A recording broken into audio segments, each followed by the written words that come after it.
भीषण गर्मी में 24 घंटे बिजली मिल सके, किसी तरह की कोई दिक्कत ना हो, इसको लेकर बिजली महकमे ने जो बड़ा प्लान बनाया है उसके तहत मेडिकल क्षेत्र में 5 MVA के ट्रांसफर की क्षमता वृद्धि करके 10 MVA कर दिया गया है। हमारे साथ ऊर्जा राज्य मंत्री डॉक्टर सोमेंद्र तोमर है। सोमेंद्र जी, देख रहा हूँ लगातार बिजली महकमा काम कर रहा है कि जो 24 घंटे बिजली मिल सके। आज क्या बड़ी प्लानिंग हुई?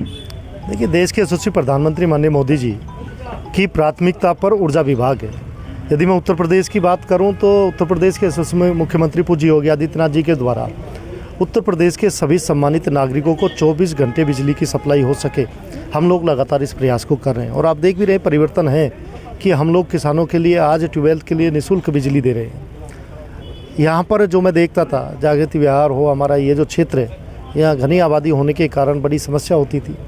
गर्मियों में बहुत सा चीज़ें हम लोग यहाँ पर झेलते थे, लेकिन हम लोग जब सब लोगों की मांग हुई और उस आधार पर ये 5 MV से हम लोगों ने 10 MV पिछली बार ही हम लोग इसका प्रस्ताव किया था। इस बार ये शुरू हो गया है और इससे पूरे क्षेत्र को फ़ायदा मिलेगा। आज हमारे मेयर साहब आदरणीय हरिकांत अहलूवालिया जी भी यहाँ पर उपस्थित हैं। तो चाहे हमारा राजवंश विहार हो, हमारा सोमदत्ता सिटी हो, हमारा ज्ञान कुंज हो, इंडस्ट्रियल एरिया हो, हम इस पूरे क्षेत्र को अच्छे से विद्युत की आपूर्ति यहाँ से अब कर सकते हैं। किस तरह की कोई समस्या नहीं आएगी। अच्छा, ये तो रही विकास की बात, लेकिन अगर सियासत की बात करें तो आप देखें कि समाजवादी पार्टी के सांसद रामजी सुमन फिर उन्होंने विवादित बयान दे दिया है।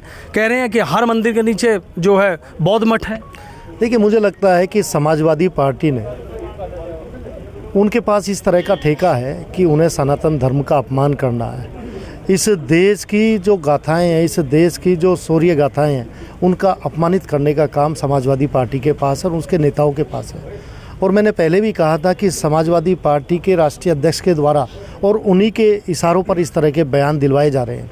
जहां एक तरफ पूरा विश्व, जहां आज सनातन धर्म का परचम लहरा रहा है, इस तरह के बयान देकर लोगों की भावनाओं को भड़काने का काम और कहीं ना कहीं हिंदुओं को अपमानित करने का काम समाजवादी पार्टी के सदस्यों के द्वारा किया जा रहा है। लेकिन हिंदू समाज पूरी तरह से समझ चुका है और समय पर जवाब भी दे रहा है। अच्छा, अभी आपने देखा कि एक और समाजवादी पार्टी के विधायक हैं इंद्रजीत सरोज, वो सीधे आस्था पर ही सवाल खड़े कर रहे हैं। कह रहे हैं कि अगर भारत के मंदिरों में इतनी ताकत होती तो गजनबी और गौरी आने नहीं चाहिए, तो आते नहीं हैं। देखिए, मैं इंद्रजीत सरोज जी जो मंजनपुर से विधायक हैं, और मुझे लगता है कि उन्हें खुद इस बात को एहसास होगा कि वो जिसके इशारे पर ये बयान दे रहे हैं हिंदुओं की आस्था के खिलाफ, और यदि वो देवीय शक्ति की बात कर रहे हैं तो अनेकों उदाहरण इस तरह के हैं और प्रमाण भी इस तरह के हैं कि लोग इस बात को मानते हैं कि देवीय शक्ति और हमेशा इस सनातन धर्म को पूरे विश्व में सबसे ज़्यादा मान्यता है।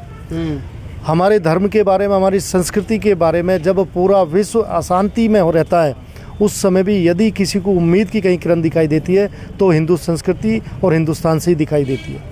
देवीय शक्ति, मैं मंदिरों की बात करूं तो जो हमारे आस्था के केंद्र है, अनेकों उदाहरण ऐसे हैं, उन्होंने अपने आप को साबित किया है और ये पूरा इतिहास में लिखा हुआ है। आप देखिए, चाहे वो जगन्नाथ जी का मंदिर हो, चाहे तिरुपति बालाजी हो, इनके ऊपर लोगों ने कितना प्रयास किया, लेकिन उसके बाद भी मैं कह सकता हूं कि सनातन धर्म के खिलाफ साजिशें करी गई, लेकिन समय पर सब चीज़ों का जवाब दिया गया है।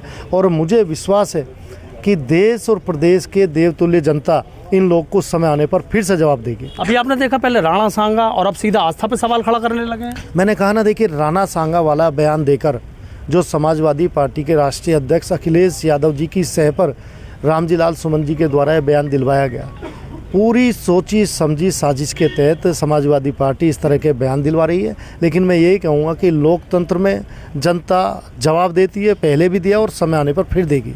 ठीक है, बहुत बहुत शुक्रिया। तो देखिए, ऊर्जा राज्य मंत्री ने किस तरीके से समाजवादी पार्टी के नेताओं को निशाने पर लिया है और अपनी ही भाषा में उन्हें जवाब भी दिया है।